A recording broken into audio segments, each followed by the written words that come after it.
தமிழகத்தின் பல்வேறு முக்கிய நிகழ்வுகள் குறித்த தகவல்களை வழங்குவதற்காக நம்மோடு இணைந்திருக்கிறார் செய்தியாளர் கார்த்திகா. மணிமாறன் மற்றும் உமா, முதலாவதாக சென்னையில் நடக்கிற முக்கிய நிகழ்வுகள் என்ன அப்படின்றத குறித்து பார்க்கலாம். சென்னை வர்த்தக மையத்தில் கோடை உணவு திருவிழா இன்று தொடங்கி வரும் 17ஆம் தேதி வரை நடைபெறவிருக்கு.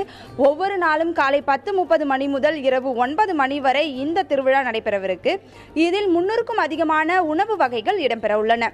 அடுத்ததாக கன்னியாகுமரி மாவட்டம். கன்னியாகுமரியில் திருவள்ளுவர் அறக்கட்டளை சார்பில் குமரிமுனையில் 9ஆம் ஆண்டு திருக்குறள் விழா நடைபெறவிருக்கு.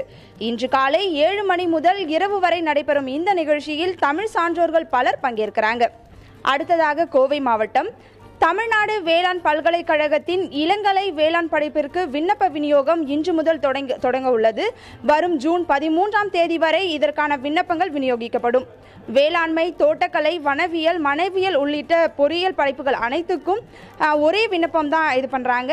www.tnau.ace.in அப்படின்ற இணையதளம் மூலமாக மட்டுமே இதுக்காக விண்ணப்பிக்க முடியும். லேப்ரோ சார்ஜரி தேசிய கருத்தரங்கம் கொடிசியா வர்த்தக வளாகத்தில் இன்று மாலை 5 மணிக்கு நடைபெறவிருக்கு. அடுத்ததாக திருச்சி மாவட்டம். இயற்கை நல்வாழ்வு மையம் சார்பில் திருவானைக்காவல் பகுதியில் இருக்க பெரியார் நகரில் இயற்கை வாழ்வியல் முகாம் இன்று காலை 10 மணிக்கு நடைபெறவிருக்கு. அடுத்ததாக மதுரை மாவட்டம். மதுரையில் உள்ள காந்தி அருங்காட்சியகத்தில் மூலிகை பொருட்கள் தயாரிப்பு குறித்த பயிற்சி இன்று காலை 10 மணி முதல் நடைபெறவிருக்கு. இதில் ஆர்வமுள்ள யார் வேணா பங்கேற்கலாம். அடுத்ததாக மடிசி அரங்கத்தில் தொழில் தொடங்குவது பற்றிய இலவச ஆலோசனை கூட்டம் இன்று மாலை 5 மணிக்கு நடைபெறவிருக்கு. இதை தொழில் முனைவோர் மேம்பாட்டு நிறுவனம் வழங்குறாங்க. அடுத்ததாக மேலூர் அருகே 18குடி ஊராட்சி மன்றத்தில் பட்டா சான்றிதழ் பற்றிய சிறப்பு முகாம் நடைபெறவிருக்கு. இன்று காலை 10 மணி முதல் மாலை 5 மணி வரை நடைபெறும் இந்த நிகழ்ச்சியில் அனைத்து அரசு அதிகாரிகளும் பங்கேற்கிறாங்க.